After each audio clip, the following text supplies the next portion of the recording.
Están, queridos amigos? Les saluda su instructor Giancarlo Laurel, ustedes ya me conocen y espero que hayan tenido un excelente fin de semana. Bien, hoy arrancamos nuestra cuarta semana del curso de implementación del sistema HACCP y las BPM en la industria alimentaria. Como tal, les quiero hacer recordar que la semana pasada ya hemos entrado de lleno ya al proceso de implementación del sistema HACCP con los dos primeros principios o fases del proceso de implementación. El día de hoy vamos a iniciar esta semana con las fases restantes, ¿no? Que son prácticamente 5 fases que nos están restando tocar, y en cada una de ellas vamos a ver especificaciones puntuales sobre lo que se tiene que hacer para una implementación efectiva. Bien, amigos, les invito a acompañarnos y entonces damos por iniciada nuestra sesión. Bien, amigos, vamos a continuar con nuestras clases, recordándoles que el día viernes hemos visto los dos primeros puntos del proceso de implementación del sistema HACCP. El primer punto, el análisis de los peligros, y el segundo punto o principio, la determinación de los puntos críticos de control. Hasta ahí ello basado en cada uno de los productos que podamos tener en nuestro proceso productivo. Como tal y como debe ser, vamos a continuar con los principios restantes. Como vemos en la gráfica, les decía, hemos visto ya la realización del análisis de peligro y también se han determinado hasta aquí los puntos críticos de control o PCCs. Entonces, a partir de ahora vamos a ver el principio número 3, que habla del establecimiento de límites críticos. Bien, como tal, los límites críticos son indicadores de control o de monitoreo que nos van a permitir determinar hasta dónde nuestro proceso puede sufrir desviaciones en el camino. Entonces, como tal, en cada uno de nuestros peligros que nosotros vayamos a haber identificado, y específicamente en el PCC o en el punto crítico de control, debemos establecer límites que nos digan cuánto tiene de margen el proceso, y en este caso vemos claramente un cuadro donde nos permite verificar que, por ejemplo, para un peligro tipo alérgeno alimentario, el PCC o el punto crítico de control termina siendo un adecuado rotulado, ¿no? Y el límite crítico es que el rotulado sea legible. En estas circunstancias, por ejemplo, el límite crítico es una cuestión de forma, ¿verdad? Más que de fondo. Pero si nos vamos a un peligro de tipo microbiológico, como por ejemplo bacterias patógenas de las clases Salmonella o Listeria, vemos que el punto crítico de control es un proceso de deshidratación. Quiere decir que el producto es deshidratado para eliminar la presencia de estos peligros microbiológicos. Y como tal, el límite crítico nos habla que debe tener los parámetros que están indicando en este caso para controlar el crecimiento de productos en productos deshidratados, ¿no? O sea, quiere decir que si estamos por encima de 0.85, entonces vamos a desarrollar las condiciones para que estas bacterias se reproduzcan, ¿no?, dentro de ese medio. Entonces vamos a estar poniendo en peligro la inocuidad del producto que estamos desarrollando. Otro, por ejemplo, en cuanto a enterobacterias patógenas, ¿no?, nos habla de que el punto crítico de control es un proceso de pasteurización. A través de ese proceso de pasteurización estamos nosotros buscando eliminar la presencia de este peligro, y sin embargo este límite crítico que está determinado nos va a asegurar que efectivamente la pasteurización dé resultados, ¿no? 72 grados centígrados por 15 minutos como mínimo. Quiere decir que si nosotros, por ejemplo, exponemos el producto a esa temperatura, poniendo en ese caso a esa temperatura por menos de 15 segundos, quiere decir que estamos poniendo en riesgo la inocuidad. Y de otro lado, si lo ponemos a una temperatura más baja aún manteniéndose los 15 segundos, y peor si es menos de 15 segundos, pues hacemos más posible el hecho de que pueda haber un desarrollo de estas enterobacterias, ¿no? Entonces, los límites nos van a permitir conocer hasta qué punto nuestro proceso trasciende la línea entre la inocuidad y la no inocuidad de un alimento, ¿sí? Sin embargo, acá también nos lleva a la concepción del otro término que es el límite crítico y el límite operacional. Gráficamente podemos ver, ¿no?, que en cuestiones de valores, el límite crítico está más allá del límite operacional. ¿Y en qué sentido se puede entender esto? Normalmente los límites críticos, como les digo, es la línea donde transgrede ya la inocuidad y la no inocuidad de los alimentos.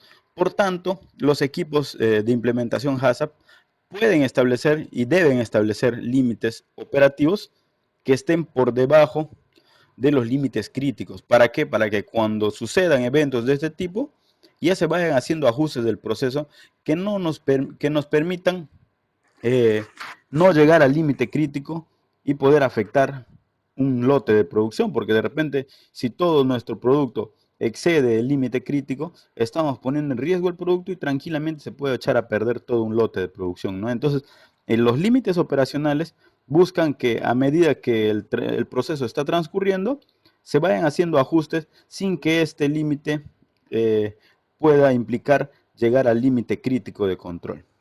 ¿Sí?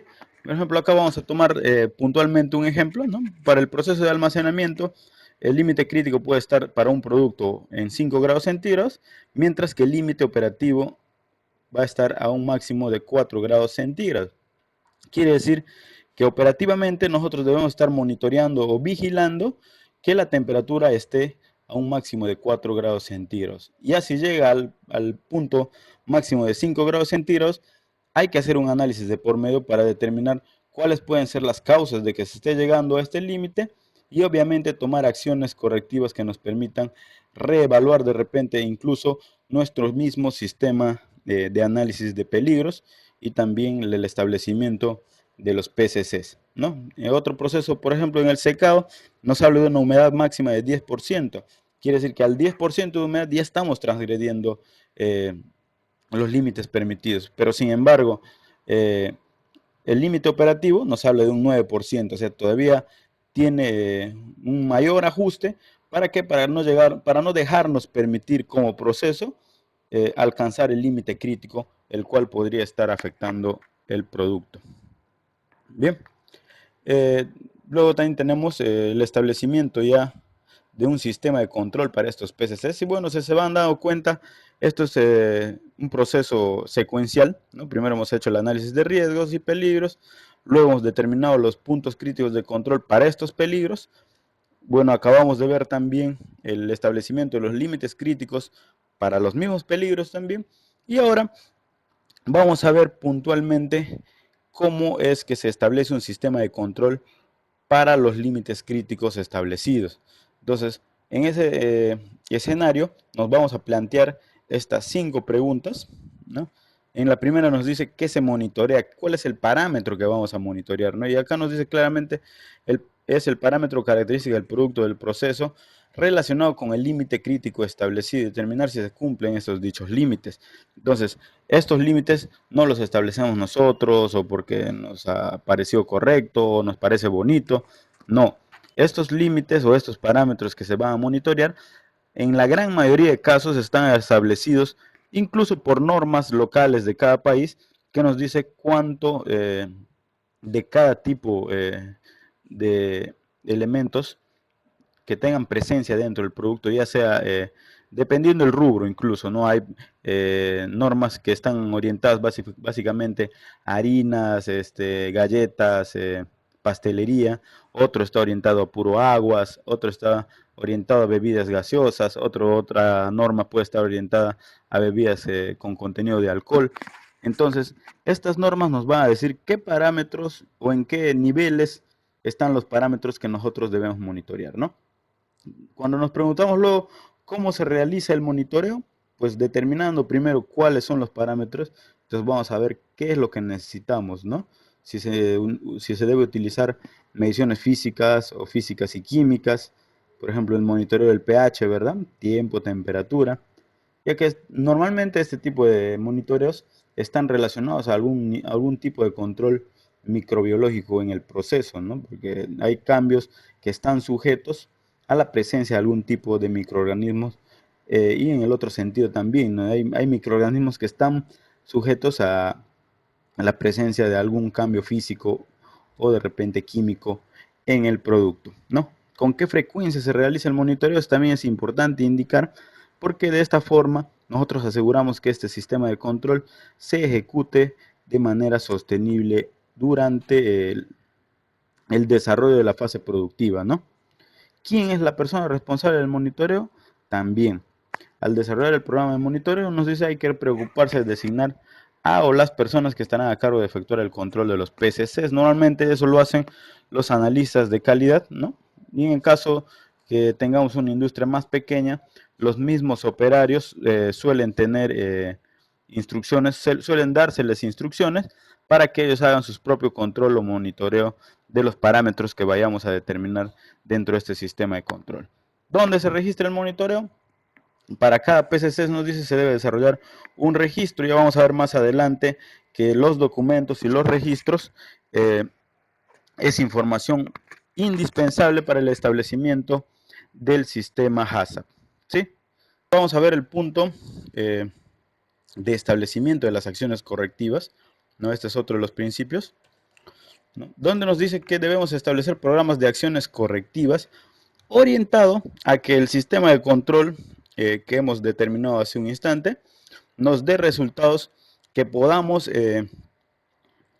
primero analizar y segundo determinar de manera concreta qué acciones debemos tomar para que este tipo de eventos en los cuales se presenten desviaciones no se vuelvan a repetir en adelante durante la existencia del sistema HACCP, ¿no? Porque concretamente la existencia del sistema HACCP o un sistema HACCP eficiente nos va a hacer llegar probablemente y muy probablemente a que este tipo de eventos sean con certeza menos frecuentes en el tiempo, ¿no? Entonces el programa de acciones correctivas debe incluir por lo menos los siguientes elementos, ¿no? Investigaciones para determinar las causas de las desviaciones, por qué es que se han dado las desviaciones, ¿no? Pueden ser elementos o factores relacionados con la mano del hombre, las máquinas, ¿no? El uso de algún reactivo. Entonces, estas causas deben ser analizadas de manera adecuada. Las formas, tenemos una y varias formas dentro de la ingeniería para hacer un análisis de causa raíz, ¿no? Probablemente un Ichikawa puede ser lo más cercano y útil. Después, también debemos incluir medidas eficaces para corregir y prevenir la repetición de una desviación, ¿no? Y estas medidas tienen que ver básicamente con el establecimiento de procedimientos concretos, ¿no? Si se detecta tal cosa, ¿qué se tiene que hacer inmediatamente? ¿Cuáles son las actividades, ¿no? Que nos deban llevar a que más adelante un evento como este no se vuelva a repetir, ¿no? Luego también estábamos hablando de la verificación de la eficacia de la acción correctiva, ¿no? Si bien es cierto, haciendo un buen análisis de causa, nosotros podemos verificar más adelante que la acción correctiva sea eficaz, ¿no? Porque si el análisis de causa no tiene eh, un buen encaminamiento, quiere decir que probablemente estamos atacando no a la causa raíz, sino de repente estamos atacando simplemente un síntoma del problema, ¿sí? Y finalmente nos dice que debe incluir medidas sobre el producto afectado, ¿no? Incluyendo los criterios de su disposición final, de repente el retiro, la disposición a cuarentena, o de repente un tipo de sesión de uso, o bueno, sí, una sesión de uso que tenga que ver con la omisión de algún parámetro que sin embargo no permita o no active las alarmas con respecto a inocuidad de los alimentos. Pero hasta este punto eso es ya muy difícil porque estamos hablando de circunstancias y factores que podrían desencadenar un evento no deseado sobre inocuidad de los alimentos, ¿no? Entonces, centrándonos en el primer requisito, pues, de lo que hablamos hace un instante sobre los programas de acciones correctivas, ¿no? Ese primer requisito nos dice que tenemos que establecer claramente por qué se dan las causas de las desviaciones, ¿no? Entonces, los desvíos o las desviaciones normalmente fallan ¿no? Son las fallas en atender un límite crítico, ¿no? Es que probablemente un límite crítico no ha sido controlado o no está dentro de un programa de control de procesos donde no se han establecido claramente los peligros, tampoco se ha identificado claramente un proceso o un punto crítico de control. Entonces, en consecuencia, vamos a tener frecuentemente desvíos, ¿no? Entonces, si es que no se atiende un límite crítico, los desvíos o desviaciones van a ser cosa del día a día. Entonces, para ello se debe disponer un sistema para identificar los desvíos cuando estos ocurran, ¿no? Por eso les hablaba de un análisis concreto de causas raíces. También debemos disponer de procedimientos eficientes para aislar, identificar claramente y evaluar todo producto elaborado durante el periodo de desvío. Estos productos, sin duda alguna, tienen que ser rotulados, ¿no? Tienen que ser rotulados, tienen que pasar por un proceso de análisis microbiológico también para que se pueda determinar cuál va a ser el uso final, ¿no? En algunos casos, productos alimenticios suelen destinarse a entregarse a alimentación de algunos animales, ¿no? Porque ya eh, se sabe que luego de algún análisis o la determinación de la presencia de algún desvío, estos alimentos ya no sirven para el consumo humano, ¿no? Pero sin embargo pueden ser útiles para alimentar a algún animal, ¿no? Entonces, eh, eso es claramente lo que tenemos que indicar en este punto. También hablamos del producto que debe ser evaluado por una persona calificada, ¿no? El producto no lo vamos a hacer evaluar a nuestro mismo operario, ¿no? Esto lo tiene que evaluar en la mejor situación posible una persona que conozca de microbiología, ¿no? También puede ser un experto en el proceso mismo de producción que sepa cuál puede haber sido la causa de una desviación, ¿no? En un determinado parámetro. Y las acciones correctivas, pues, deben ser tomadas de manera rápida, de inmediatamente, ¿no? Ante cualquier desvío, lo primero que se tiene que hacer es utilizar el procedimiento que debe estar documentado, ¿no? Para saber qué cosas se tiene que hacer, ¿no? Por eso en la etapa de determinación del sistema de control también hablábamos qué se debe hacer, quién lo debe hacer, ¿no? Entonces, en ese sentido, también tenemos en las acciones correctivas qué se debe hacer y quién lo debe hacer. Entendiendo que las acciones de vigilancia y de control se realizan de manera permanente durante el proceso productivo. Y las acciones correctivas, pues en ese sentido, no tendrían por qué tardar, ¿no? en detectarse y en ejecutarse para poder ser eficientes en tal sentido, ¿no? En ese sentido también, eh, los desvíos o las desviaciones exigen sí, la existencia de registros. ¿Por qué? Porque cada vez que ocurra algo así, una desviación, nosotros no podemos pasarlo por alto o de repente solamente solucionar el tema y después nos olvidamos. No, de ninguna manera. Lo que nosotros debemos establecer es un registro de cada uno de los eventos de desviación que se hayan presentado en el proceso productivo para que estos sean nuestra evidencia de que en principio hemos estado teniendo vigilancia permanente y se ha actuado de manera efectiva y oportuna, ¿no? Y segundo, puede ser nuestro documento de sustentación para indicar que sí hemos tomado una acción correctiva sobre una situación que de repente no podemos tampoco nosotros asegurarlo, pero tampoco descartarlo, de repente más adelante nos puede generar alguna contingencia de tipo legal. Entonces, sobre ello, nosotros tenemos ya los registros necesarios para que nos digan, esta desviación se ha atendido con tal tipo de acción correctiva y los resultados actuales son fruto de ese tipo de acciones de corrección. Como tal, los registros deben contener toda esta serie de puntos que indican en esta vista, ¿no? En principio, identificar cuál es el desvío, ¿no? También debemos saber cuál es la razón, ¿no? Por cuál se está reteniendo el producto. También indicamos de por medio las acciones correctivas, ¿no?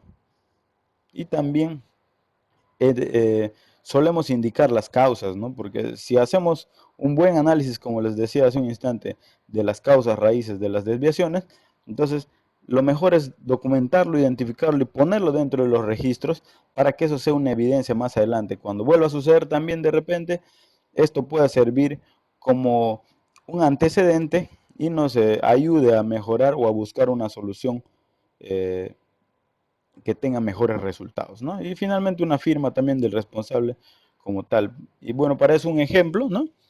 En el caso de la producción de leche, por ejemplo, se puede hacer la vigilancia y el control a través de una prueba rápida donde se detecten algún presencia de antibióticos, ¿no? Sobre ese análisis se hace una contrastación sobre el límite crítico que se haya establecido, ¿no? Y en este caso, si el operario eh, determina que se ha excedido el límite crítico, entonces debe recurrir a su manual o a su procedimiento de cuando ocurren las desviaciones y hacer lo que este procedimiento le indique, ¿no? Luego el procedimiento establece, por ejemplo, que la leche debe permanecer en el camión y no ser descargada. Es en el caso, por ejemplo, de la recepción de la materia prima, ¿no? Entonces, hasta ese punto ya sabemos cómo actuar en caso de una contingencia, de que hayamos determinado un evento de desviaciones en la recepción de la materia prima, en este caso leche, ¿no? Luego se describe la acción de acompañamiento, qué cosas han estado haciendo a través del procedimiento de recepción de este material y finalmente todas las acciones que se hayan tomado en esta vigilancia, en este proceso de detección, eh, se puedan y se deban registrar de manera correcta, ¿no? Para eso debemos establecer los documentos necesarios. Bien, entonces como siguiente principio, eh, también debemos establecer procedimientos de validación, ¿no? Monitoreo, verificación y reevaluación del sistema. Les decía hace un instante, ¿no? Si nosotros tenemos en exceso incidentes de desviaciones en los límites, ¿no? Quiere decir que no hemos hecho una buena evaluación de los peligros, ¿no? Entonces probablemente requiera nuestro sistema reevaluarse, ¿no? Y de repente eh, volver a atravesar por todas las fases de implementación, dependiendo del producto que estemos analizando, ¿no? Bueno, como tal, esto es importante también establecer procesos de auditoría interna que nos ayuden a determinar eso, pues, ¿no? Cómo está siendo deficiente nuestro sistema HACCP. En principio, bajo tres circunstancias distintas, ¿no? Primero, el monitoreo, que debe ser una secuencia planificada de las observaciones o mediciones de estos parámetros que nosotros vayamos a determinar en los límites, ¿no? Y en los sistemas de monitoreo. También está involucrado con verificación de lo que ya se viene realizando, ¿no? Revisión permanente que garantiza la adecuada implementación y eficacia del plan HACCP, ¿no? Y finalmente también está relacionado con la validación, ¿no? Y eso es la medición de la efectividad del control de peligros, ¿no? O sea, mientras más incidentes haya de desviaciones, quiere decir que no está siendo efectivo nuestro sistema, ¿no? Si bien es cierto, podemos actuar de manera oportuna para cubrir o resarcir los efectos eh, de los incidentes de desviación, pero sin embargo, el hecho de que sucedan frecuentemente ya también nos dice que algo está fallando en nuestro sistema.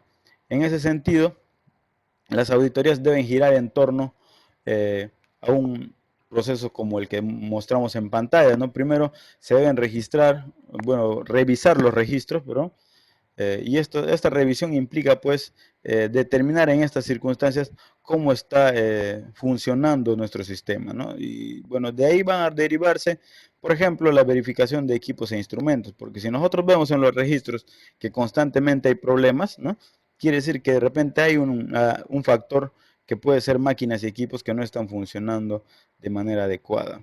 Y para ello también debemos recurrir a nuestros procedimientos operativos que hemos visto anteriormente, de cómo hacer la calibración, ¿no? De, de qué manera nosotros establecer un programa de calibración de equipos e instrumentos. Bueno, avanzando en ello, también debemos ya luego tomar muestras seleccionadas y de hacer análisis ya con respecto a lo que se ha estado verificando dentro de los mismos registros, para ver si estos registros realmente coinciden con la toma de muestras, ¿no? Porque si entre los registros y la toma de muestras también hay un elemento de desviación alto, quiere decir probablemente incluso hasta que los operarios están falseando de repente los datos, ¿no? Estos registros deben ser consecuentes con la mayoría de tomas de muestras que se vayan a ejecutar, ¿no? Y también debemos establecer la frecuencia de estas verificaciones, ¿no? Normalmente, si nosotros detectamos que hay un gran volumen de incidencia, la frecuencia debe ser permanente, ¿no? Mientras que si vemos ya que se va diluyendo en el tiempo un poco esto, podemos ir alargando las frecuencias de manera que no dejamos de vigilar, pero sí seguimos haciendo un control efectivo sobre los registros, ¿no?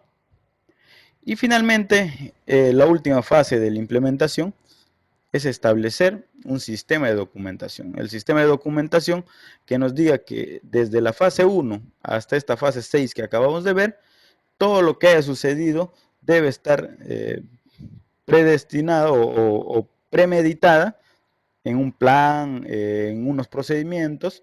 También debe contener las evidencias de su control y su monitoreo sobre programas específicos establecidos sobre cada uno de los productos, y también deben existir registros que nos den la validez o la conformidad sobre todo lo que se ha ido monitoreando, ¿no? Entonces, si nosotros tenemos los registros actualizados sobre cada uno de los puntos de monitoreo, de vigilancia que hagamos dentro de nuestro sistema HACCP, estos registros se van a convertir en nuestra arma de defensa y también una herramienta útil para llevar a la sostenibilidad nuestro sistema HACCP y que se mantenga eficiente en el tiempo, ¿no? Como tal, un sistema de documentación para el sistema HACCP implica 4 puntos básicos, ¿no? Que esté de por medio la documentación de apoyo que se ha utilizado para el desarrollo del plan HACCP. También deben estar los registros generados por la aplicación del plan HACCP, ¿no? Eh, Entre ellos registros de selección de proveedores, probablemente, registros también del mantenimiento y de los saneamientos de los equipos y máquinas, ¿no? Todos estos registros deben contenerse dentro del sistema de documentación. También habla de documentación de métodos y procedimientos usados. Si se recuerdan, en la clase anterior hemos hablado de una parte previa antes de la implementación que en principio está orientado a conocer bien nuestro proceso, ¿no? Entonces, quiere decir que los documentos de métodos y procedimientos usados está orientado a la selección de los productos, a la descripción del producto, al uso previsto, a la diagramación de todo el proceso productivo, ¿no? Y finalmente también debe haber registros de programas de entrenamiento de los funcionarios. Como tal, hemos visto parte del sistema en sí de inocuidad en los alimentos compuesto por BPM y por el sistema HACCP, habla mucho sobre la existencia de programas de entrenamiento y que estos puedan ser demostrados, pues, ¿no? Entonces, esos 4 elementos son sin duda fundamentales para la documentación del sistema HACCP, ¿no? Y bueno, para disgregar un poco, los documentos de apoyo que mencionaba pueden estar constituidos comúnmente por esta lista de elementos, ¿no? Primero, la descripción del producto y su uso esperado, lo que decíamos, ¿no? La ficha del producto. También el flujograma del proceso. El análisis de peligro en sí también debe estar escrito sobre un papel, ¿no? Porque como les decía, esto de acá va a ser fundamental para saber más adelante cuáles son las causas raíces de las posibles desviaciones. Identificación también de los puntos críticos de control, la identificación de los límites críticos de control, ¿no? De los límites para cada uno de los PCCs que se hayan identificado en el proceso, ¿no? También nos habla de la inclusión de datos experimentales que podamos haber tomado antes del establecimiento de los límites críticos, porque como les decía, los límites críticos no los podemos establecer por antojo o de una manera subjetiva, sino basado en un fundamento científico, en una estadística del sector, en la opinión de algún profesional que conozca sobre el establecimiento de límites críticos. También debemos incluir desvíos y planes de acción correctora documentados como documentos de apoyo, ¿no?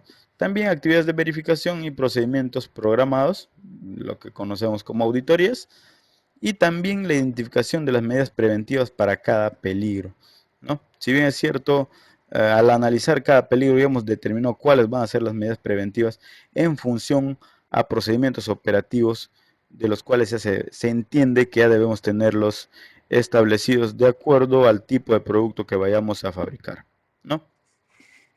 Y finalmente, Si hablamos de registros, podemos decir que los registros más frecuentes son el monitoreo de los límites críticos, ¿no? Porque esto nos va a decir si estamos o no estamos presentando desviaciones, ¿no?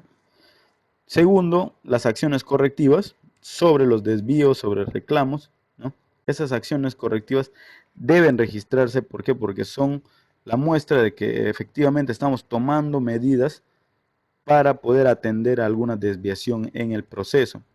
También debemos tener como registro las verificaciones del plan HACCP, ¿no? Y de calibración de equipo. El plan HACCP básicamente orientado a un checklist de cumplimiento de todas las condiciones previas que hemos estudiado hasta este punto. Y también la calibración de equipos, porque un elemento importante, ¿no? Es el mantenimiento y la calibración tanto de máquinas como de equipos para garantizar la inocuidad, ¿no? Obviamente sin desmerecer a que el otro punto es la capacitación y el entrenamiento a los operarios y en general también a todos los funcionarios, ¿no? Porque podemos estar dando fe a través de la verificación del plan y de la calibración de equipos que todo nuestro sistema productivo funciona de manera adecuada, pero de repente no estamos capacitando a los operarios ni a los funcionarios. Pero entonces a eso nos lleva el último punto, que nos dice que los registros también deben estar orientados a que se lleve o se demuestre que hay capacitación y entrenamiento a operarios y funcionarios de la organización.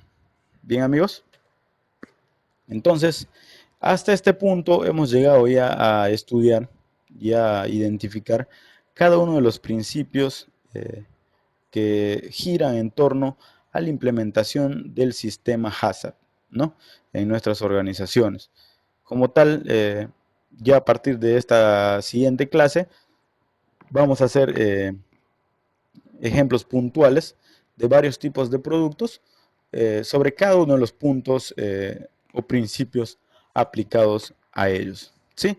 Entonces hasta acá esta sesión, ¿sí? Vamos finalizando. Hemos llegado ya a la parte final de nuestra sesión de hoy lunes y hemos podido pues determinar cuáles son estos pasos que aún nos faltaba ver en el proceso de implementación ya del sistema HACCP, ¿no?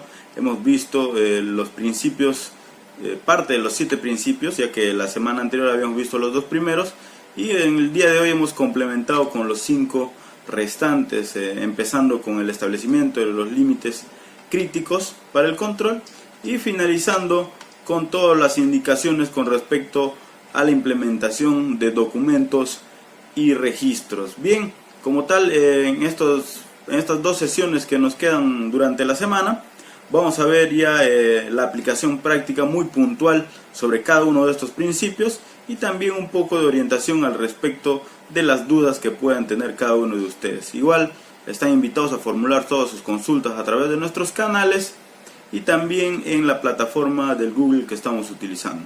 Bien, entonces damos ya por finalizada la sesión de hoy. Les mando un caluroso abrazo y que estén todos muy bien. Hasta pronto. Chao.